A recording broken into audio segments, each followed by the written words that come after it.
Ce programme vous est offert par Illico Cash.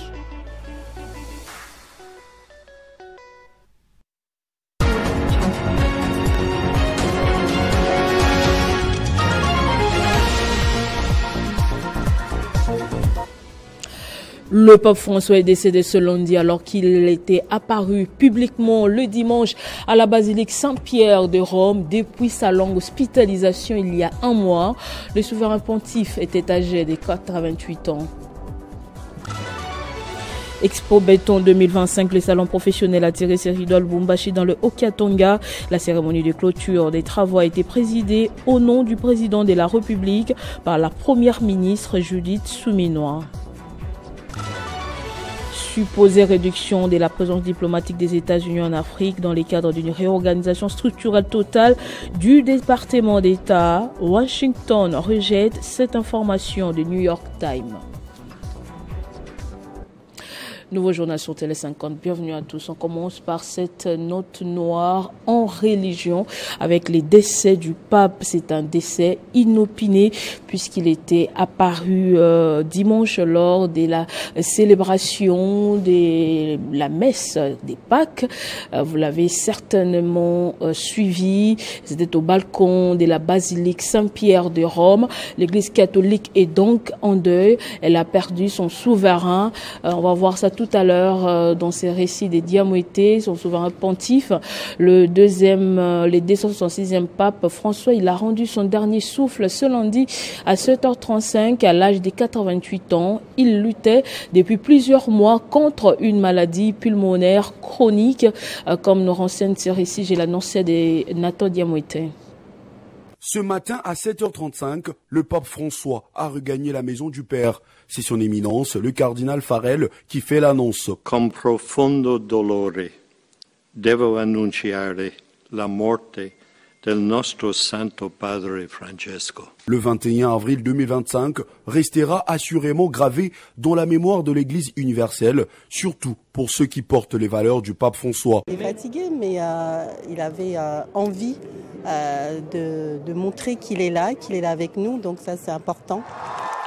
Après une période de 5 semaines de rétablissement suite à une double pneumonie, le pape François a succombé à l'âge de 88 ans. Le 20 avril, lors de la célébration des Pâques, il affichait un visage plutôt marqué et fatigué. Il avait néanmoins été obligé de confier la lecture de son discours à un membre de son équipe, étant incapable d'articuler plus que quelques mots, sa voix étant à peine audible. Il s'est également offert une immersion surprise parmi des milliers de fidèles sur la place Saint-Pierre, à bord d'une papamobile. La lutte contre les abus sexuels au sein de l'Église demeure l'un des principaux projets du pape François. Il a admis les erreurs passées, critiqué les silences de l'institution et brisé le secret pontifical concernant les cas de pédocriminalité. Il a également donné l'ordre à l'Église de collaborer entièrement avec la justice civile. Durant son règne papal, le pape François a effectué des visites dans de nombreux pays, y compris la République démocratique du Congo, une nation qu'il a défendue en particulier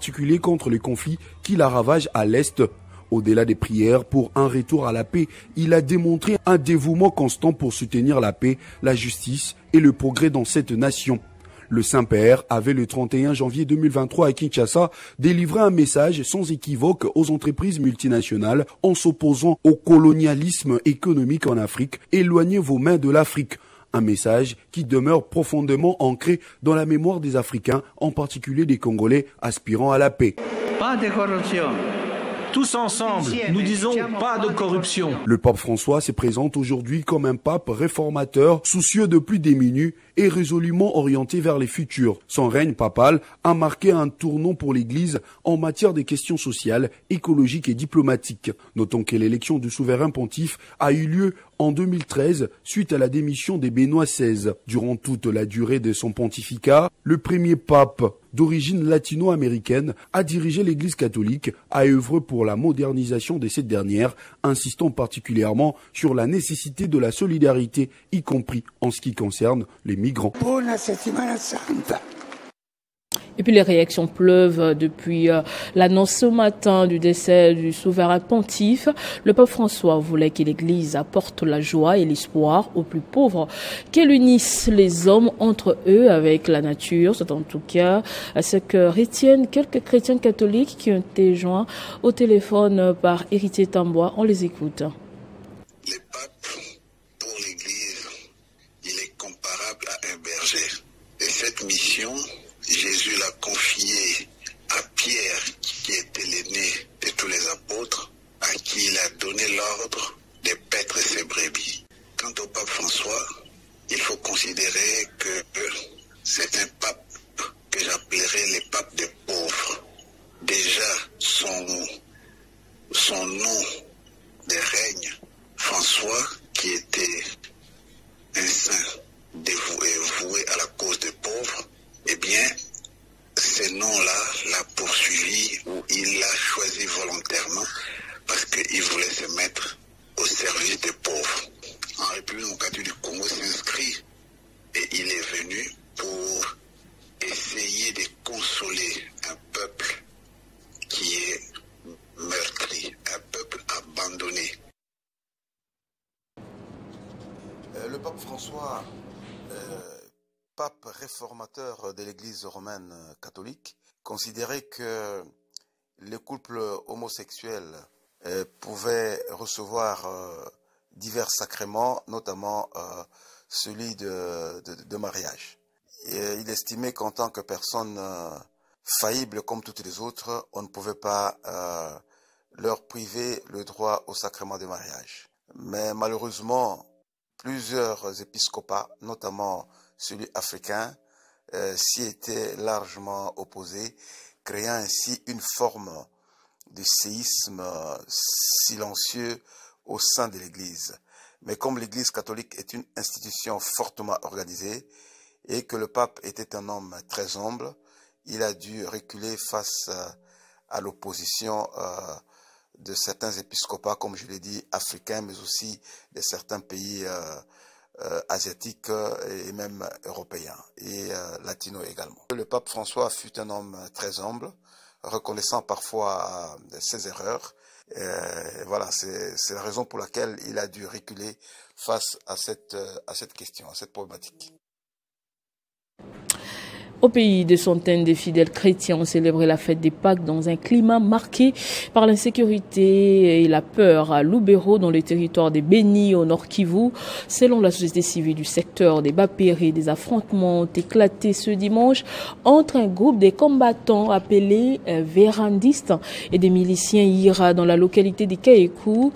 Face à cette situation, de nombreux habitants ont fui leur village pour chercher refuge dans des zones considérées comme plus sûr. Samuel Kangeni, président de la société civile des Bapéré, appelle les autorités militaires provinciales à intervenir rapidement afin de mettre fin aux exactions de ces groupes armés qui terrorisent la population. Et toujours en province, cette fois-ci, nous nous rendons à la Chopo. Le samedi 19 avril à 21h, un bus en provenance d'Issiro à destination de Kisangani a été pris dans deux embuscades successives au PK26 et PK24 dans les territoires d'Ubundu par des hommes armés, se disant Wazalendo. D'après les passagers de ce bus, les assaillants ont dépouillé les passagers de leurs biens, soit de l'argent et des téléphones.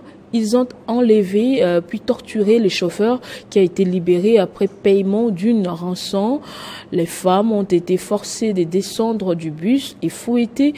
Une accouchée a été déshabillée sous prétexte de vérification d'une césarienne. Les passagers ont passé la nuit bloqués au PK23 à l'entrée des Kisangani. Le matin, ceux qui se disent être de Wazalendo ont tenté de réquisitionner le bus, mais ont fini par utiliser un autre véhicule pour rejoindre Kisangani, affirmant être attendu à une réunion par les autorités provinciales. Clôture le samedi dernier dans l'enceinte de l'Assemblée provinciale de l'Expo Béton 2025. La cérémonie de clôture des travaux a été présidée au nom du président de la République par la première ministre Judith Suminwa-Tuluka. Plusieurs autorités tant nationales que provinciales, dont le gouverneur de province Jacques Yabula Katoué, ont pris part à cette séance de clôture. Reportage. Après 3 jours d'intenses travaux, le rideau est tombé ce samedi 19 avril 2025 sur l'Expo Béton organisée dans l'enceinte de l'Assemblée provinciale du Haut-Katanga. La cérémonie a été présidée au nom du président de la République, ministre Judith Suminwa-Tuluka. Des membres du gouvernement central, les sénateurs et députés nationaux, les gouverneurs du Haut-Katanga Jacques Yabula Katoué et du Tanganyika Christian Kitungwa, les députés et ministres provinciaux, des acteurs publics et privés du secteur des infrastructures, ainsi que des étudiants de plusieurs universités ont pris part à cette séance. Au nom des organisateurs, les sénateurs Jean Bamanissa Saïdi a remercié le chef de l'État Félix Antoine Tshisekedi Tshilombo pour son implication personnelle dans la réussite de ces salons destinés au développement des villes, des zones économiques spéciales et des corridors entre la RDC et ses voisins. Il a par la suite dressé un bilan succinct des travaux et condensé des recommandations de l'Expo Béton 2025 à la lumière des échanges des différents panels. S'en suivra la proclamation des résultats du concours des étudiants des filières telles que le BTP, ingénierie et architecture, concours pour dénicher les talents et remporté par l'Université de Lubumbashi. Dans son mot de clôture, la chef du gouvernement central, Judith Suminwa-Tuluka, est revenue sur l'importance que représente le corridor de Lobito pour la RDC. Le corridor de Lobito, cœur du thème de cette édition, s'impose désormais comme un levier majeur de transformation économique, d'intégration régionale et de création d'emplois le long de son tracé. Je souhaite exprimer mes sincères félicitations au secteur privé congolais, ainsi qu'aux investisseurs et partenaires économiques internationaux qui jouent un rôle essentiel dans ce processus de développement en tant que moteur indispensable de croissance. La première ministre effectuera la visite des stands. Celui de la province que préfère a particulièrement attiré son attention. Elle y a vu la farine de maïs made in Haut-Katanga, dont elle a suivi toutes les étapes de sa production de la part du gouverneur Jacques Yabula Katoué et par la ministre provinciale de l'économie, Lorraine Lusamba Kazadi. Finance, le Conseil des ministres a adopté des réformes du système financier par la mise en place des marchés boursiers. L'objectif est d'accélérer le développement économique de la République démocratique du Congo afin de permettre la mobilisation des recettes. Le Conseil des ministres a adopté la réforme majeure qui va changer la République démocratique du Congo. Dans le cadre d'accélérer les développements économiques de la RDC, il était impérieux de doter le pays d'un cadre légal pouvant permettre la mobilisation des capitaux pour le financement à long terme de l'économie nationale. Pour renforcer cet objectif, le gouvernement a validé le projet de loi portant organisation et fonctionnement des marchés boursiers en République démocratique du Congo. Le ministre des Finances a soumis au Conseil pour examen et approbation les projets de loi portant organisation et fonctionnement de marchés boursiers en République démocratique du Congo. Il a indiqué que ce projet de loi répond à la nécessité de doter notre pays d'un cadre juridique et institutionnel moderne et adapté aux exigences d'une bourse de valeurs mobilières et d'une bourse de marchandises efficace et transparente. Et donc il vise la mobilisation de ressources nécessaires au financement des investissements, au développement du secteur privé et à l'accélération de la croissance économique. Après débat et délibération, ce texte a été adopté.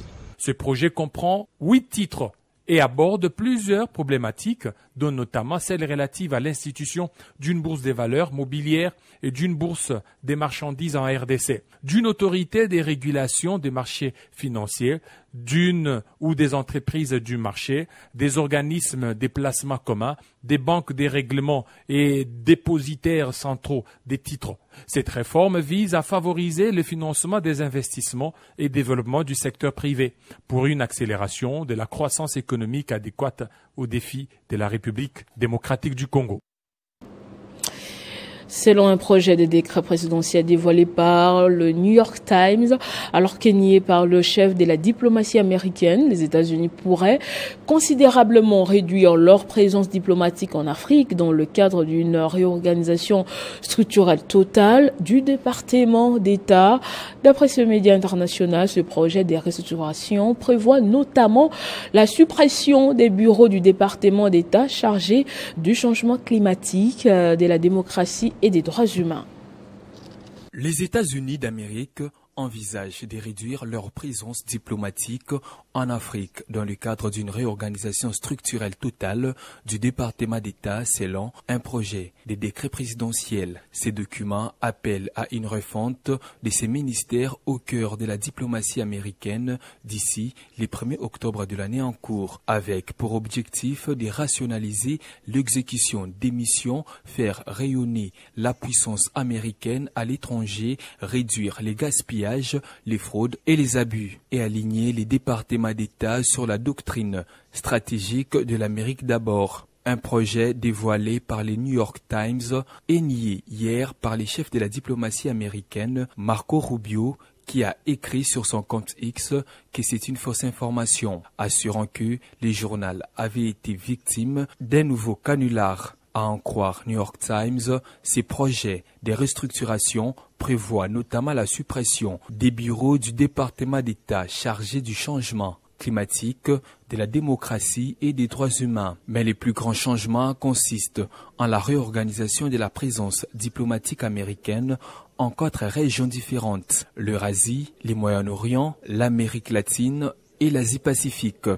Ces projets de décret n'ont pas été publiquement commentés par des responsables du département d'État. Il s'inscrit dans une série de mesures prises par le président Donald Trump pour réduire les initiatives des soft power américaine et sa remise en question des alliances de longue date, y compris l'OTAN. L'ambassade américaine dans la capitale canadienne, Ottawa, serait par ailleurs considérablement réduite alors que Donald Trump continue de nourrir des visées expansionnistes envers le Canada qu'il qualifie de 51e État américain.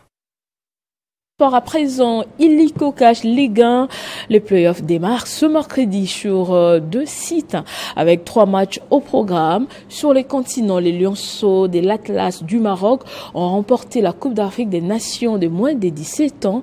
Dans ces panoramas sportifs, avec Christian Bokaya Doucouré, on va parler aussi des championnats européens. Bonjour Chris et bienvenue. Et voici Nathalie, bonjour à vous, bonjour à toutes, bonjour à tous. C'est un plaisir de vous retrouver, Christian Bokaya Doucouré de l'autre côté du plateau. Le plaisir est partagé, Nathalie. Alors, on commence avec Illico Cash Ligue 1, J-2 pour les playoffs. Et 3 matchs déjà sont prévus pour cette phase aller de playoffs. 3 matchs, pas les moindres. Nathalie Yokomposo, d'abord à Kinshasa où on va assister à 2 chocs déjà à partir des 13h.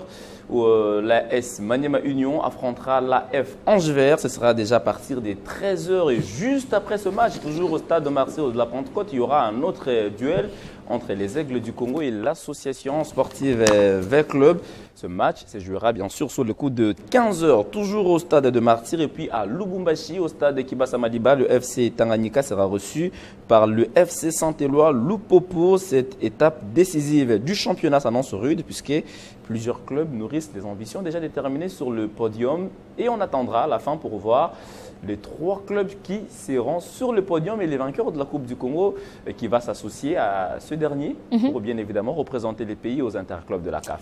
On a été un peu surpris, on va le dire, avec par exemple le FC Tanganyika qui a bougé les cartes après la phase classique. On a également le néophyte AF Angevert, Christian Bokaya, au-delà de nos attentes, on a retrouvé ces jeunes clubs au niveau des playoffs. Et ça prouve combien notre championnat retrouve petit à petit ses lettres de noblesse, puisque s'il fallait seulement se contenter des grands clubs aujourd'hui, on se fera des calculs. Les calculs seront simples. On sait qu'il y a Mazembe, Lupopo, Vert Club et peut-être Maniema Union qui seront le 4 représentants, mais voire déjà Rangers, AF Angevert, voire Tanganyika, les Aigles du Congo. Ces clubs qui, voilà, comme je l'ai dit, nourrissent les ambitions de jouer le podium, alors la bataille sera vraiment des titans. Les Nathalie. chances sont vraiment égales pour toutes ces équipes. On se rappelle aussi du dernier club Motema Pembe qui a été sauvé des justins avec une victoire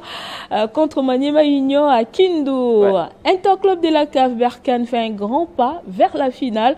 Encore 90 minutes à jouer pour Al-Ali et Mamelodi Sundowns. Ce qui revient à dire que rien n'a été joué entre les Brésiliens d'Afrique, Mamelodi Sundowns et Al-Ahly d'Égypte. Nathalie Yoko, lors des demi-finales aller, c'était bien sûr à Pretoria. Alors les deux clubs se sont quittés avec respect, soit sur le score nul, les vierges, des 0 buts partout. Et comme vous l'avez dit, tout devra se jouer lors de la manche retour. Ce sera bien sûr au Caire entre Al-Ahly et Mamelodi Sundowns. Alors le même samedi, il n'y a pas eu seulement ces nuls entre Mamelodi Sundowns et Al-Ahly.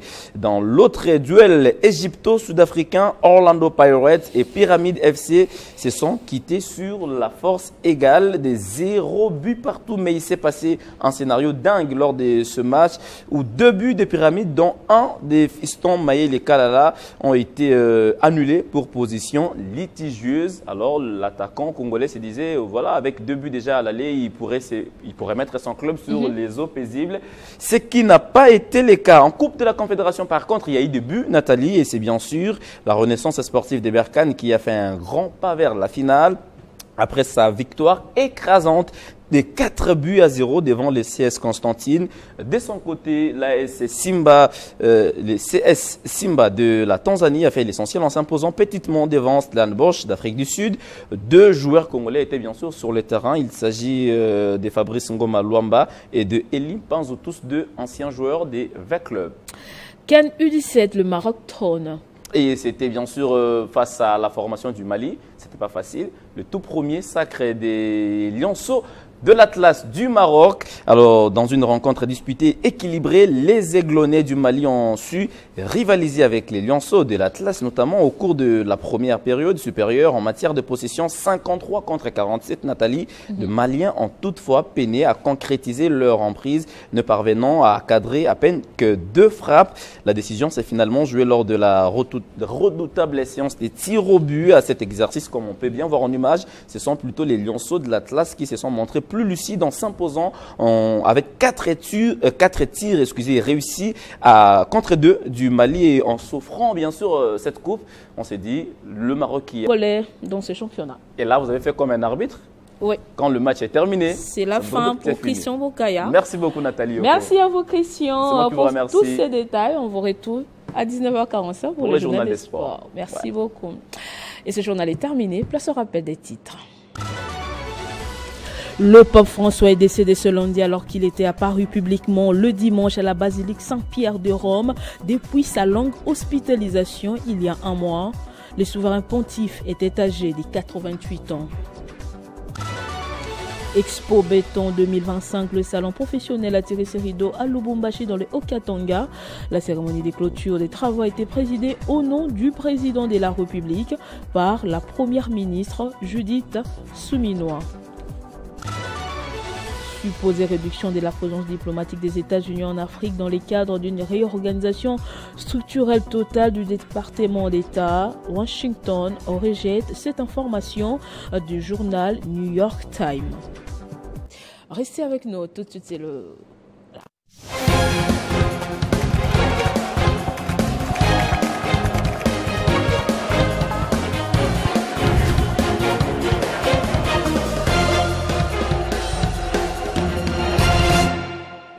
Et la lecture des journaux parus, la lecture transversale des journaux parus ce lundi, c'est avec vous. Benjamin Moudiata, bienvenue. Merci à vous Nathalie Yoko, bonjour. Bonjour, décès du pape François, une onde de choc mondial, Benjamin. Effectivement, Nathalie, depuis ce matin, la toile vibre et le journal ne parle plus que de ceci. Je l'ai même suivi dans votre journal. Le souverain pontife s'est éteint aujourd'hui à 7h45 à l'âge de 88 ans. Ouvrons ces tours d'horizon avec le média en ligne Radio Okapi.net qui a parlé de ce sujet en titrant « Décès du pape François, l'ami de la République démocratique du Congo ». Il indique que c'est à 7h35 minutes que le cardinal Kevin Farrell, sur la chaîne officielle du Vatican, a déclaré « Chers frères et sœurs, je cite, C'est avec une profonde tristesse que je dois vous annoncer la mort de notre Saint-Père François. Ce matin à 7h35, l'évêque de Rome est retourné à la maison du Père. Nathalie, après ce média prénom, le média Vatican News, Nathalie, pour sa part, qui barre sa une avec le titre « Il est dans les bras du Père », soulignant ainsi Nathalie que toute sa vie, il l'a passée et dédiée au service de Dieu et de son Église. Autre média, autre approche, Nathalie, mediacongo.net, parle d'une pluie d'hommages à travers le monde. Les journaux apportent les réactions éplorées des nombreuses capitales. La première ministre italienne Giorgia Meloni, le président Emmanuel Macron, le français, la République islamique d'Iran, Israël et bien d'autres, mais aussi la République démocratique du Congo, mais aussi, on doit noter, les différentes réactions des chefs religieux. Enfin, la Croix s'interroge, Nathalie, mort du pape François et maintenant, que va-t-il se passer? Le journal précise que jusqu'à l'élection d'un nouveau pape, le cardinal Camerlingue Kevin Farrell assure l'intérim. Tous les responsables de la curie romaine doivent remettre leur démission.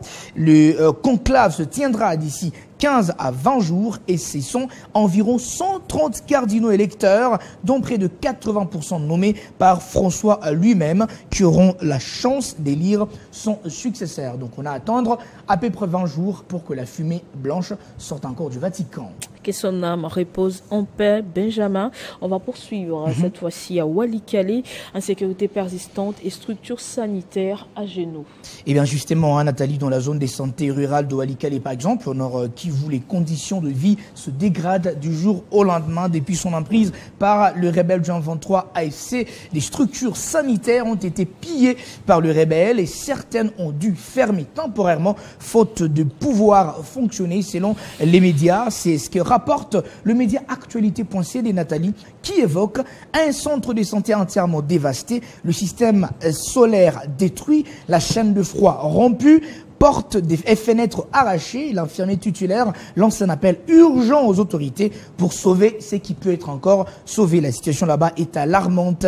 À cela s'ajoute l'instabilité sécuritaire, Nathalie. Radio Okapi.net nous rapporte des violents combats ces week-ends entre le Wazalendo et le 123 à Bouleusa, toujours à Walikale. Les résultats, une population déplacée en masse, près de la moitié des habitants ont fui en direction de Pinga ou du territoire de Lubero. Voilà tout pour le tour d'horizon de ce lundi. Nathalie Yoko. Merci Benj pour tous ces détails. C'est moi qui vous remercie.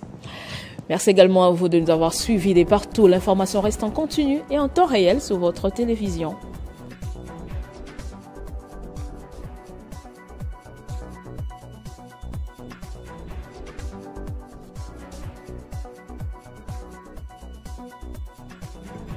Retrouvez toute l'actualité en continu sur www.tele50.cd.